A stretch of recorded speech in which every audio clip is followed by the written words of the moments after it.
Hey, my Legion, how y'all doing today? I'm back with another Saturday Night Live review. Now, my buddy John and I hung out. Actually, early. I had to work yesterday and screwed up my whole schedule for the weekend. I'm used to having a 3-day weekend. Unannounced, and I didn't find it till last minute Thursday night. We hung out early, so I got a bunch of neat videos coming up for you guys. And because of the weather, it started. We left about I don't know. We called things short about a quarter after 9 or 9:20 or something like that because it started to get snowy and slippery out, and then it's supposed to warm up. So it's all the weather's all over the place.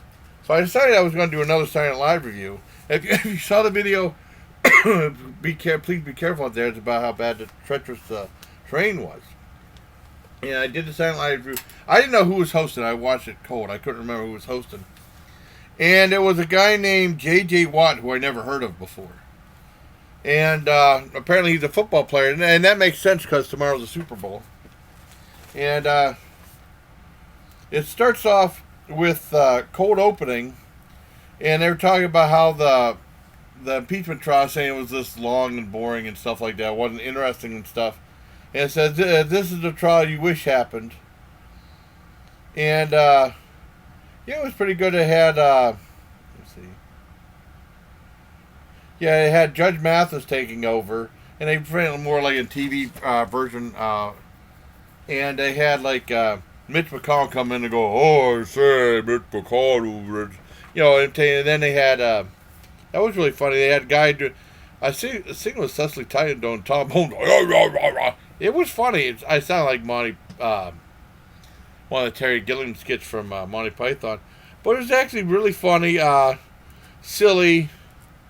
They had Trump come out in a walker, just like Harvey Weinstein. They had My Cousin Vinny on there, the guy imitating him. That was okay. And they said, well, you got to say something nice about the Democrats. And Trump said that Nancy Pelosi's body was an 8. And that's kind of weird because my dad had a thing for Nancy Pelosi, believe it or not. I think Nikki Haley. I liked her. She was in there, but she's not in there no more. So I mean, it was really good. It was a really good skit. I liked it. I enjoyed the writing and stuff. It's just meant to be silly, but it was entertaining for what it was. I give it a 9 out of 10. Next was the J.J. Watt monologue, and I didn't know who he was, and they say he was a football player. So okay, and I thought he did a decent job. I mean, it wasn't that funny, but I give it a 5 out of 10. Next was Frozen 2, like with different scenes, like May pushing the envelope a little bit, including like the song about that guy being good in the sack, and also the Olaf feature. That was I give that a 6 out of 10. That was pretty good. Next was Robbie, and it was supposed to be like a skit, like radio and stuff like that, like the guy was challenged. And then, we need to put Robbie. He got hurt and stuff like that. And then J.J. Rod. No, the guy sucks. Are you guys stupid and stuff like that? That was actually really, really funny. I give that a 9.5 out of 10. It was really good. Next was father and son talk. I guess the son walked in on his parents fooling around, and they had a fun. I mean, it was okay. But they didn't make it that funny. I mean, they tried to make it racy, but just didn't relate to comedy. I didn't think it was that funny. And then the son, oh, come on, I can't, and he's embarrassed and stuff. It was okay. I give it a 4 out of 10. Next was Oil of Olay Eye Black, which I thought was really clever. The eye black is that stuff that you put under your eyes, football players like that.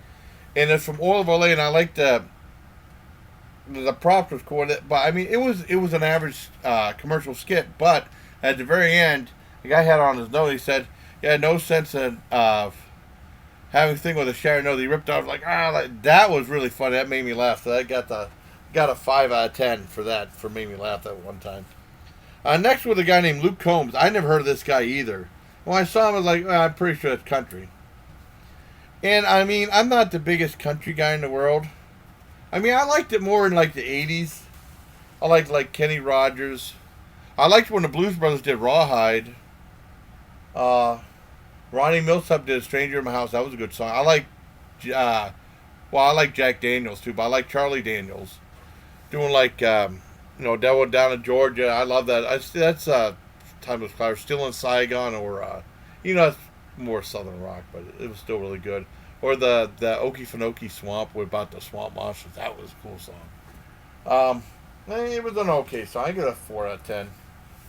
I know my friend Sergeant Scars. No, Sergeant. Well, I called him Sergeant Scarvet. No, Sergeant Scarvet. I hung out at his place sometimes on Saturday night. We'd watch like Headbangers Ball or something like that after work or whatever.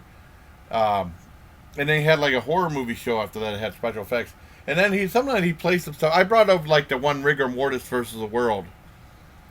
And we both like that. We both like same kind of music. And then he said I wanted to listen to something. It was Riders of the Storm, a country song I really like. And it was like banjos and stuff. I said, that sounds really cool. Who was it? He said Roy Clark. And that really surprised me. I just thought Roy Clark is just the guy from Hee Haw. But no, it was really good. I enjoyed it.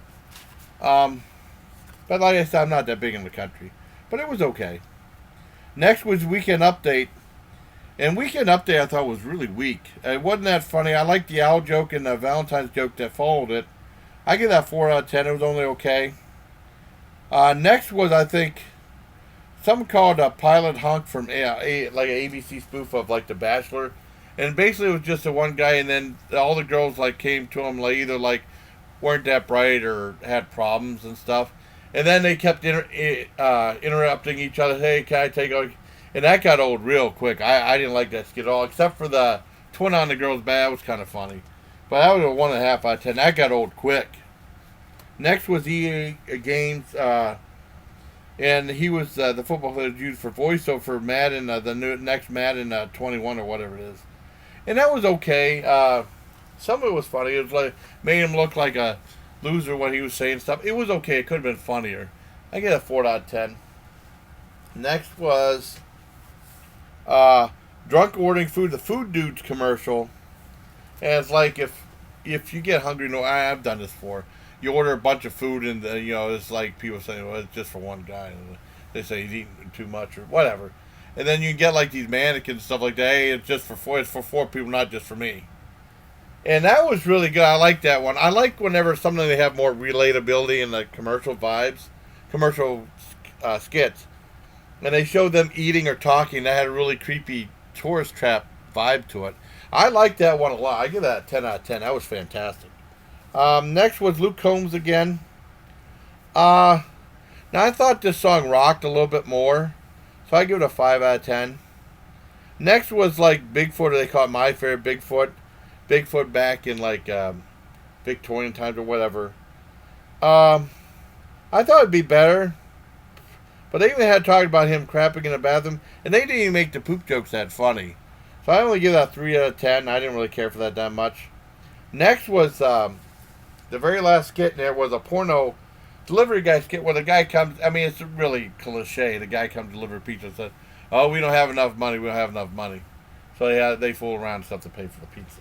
And it was that place called Big Willie's Pizza, and the guy, the guy who owns the place, what's his name? Kenan Thompson. He was like, "Why ain't I making no money? Why ain't I making no money?" and stuff like that. Why, you're the worst delivery guy ever. Every time you go to deliver pizza, come back, and then you take an hour and you have to take a nap when you come back. That was really, really, really, really funny. I love that one. That was a 10 out of 10. That was a perfect skit. Overall, I think he did a great job. I got to see how to spell his name for the video. I thought he did a good job, and I think he has a real future ahead of himself after football, because it was a very physical game, and eventually your body breaks down. He'll have something to do outside of that. Because I mean, if he can, the one big thing is to branch out into entertainment, like The Rock did. Because I mean, The Rock was in wrestling and stuff like that, and then he had a little part in the Mummy movie, and then he was on Saturday Night Live, or was it vice versa, or something like that. And maybe he was on Saturday Night Live first, and then he had a small bit in the Mummy movie. And then he got the Scorpion King and kind of blossomed from there. I mean, I know Hollywood's always looking for another action star.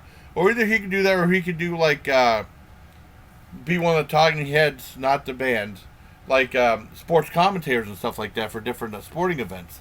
I mean, he has a good future ahead of himself. I think he'll do well. But I mean, it was a good episode. I mean, it ran like 90 seconds over, but I think that's most episodes do that.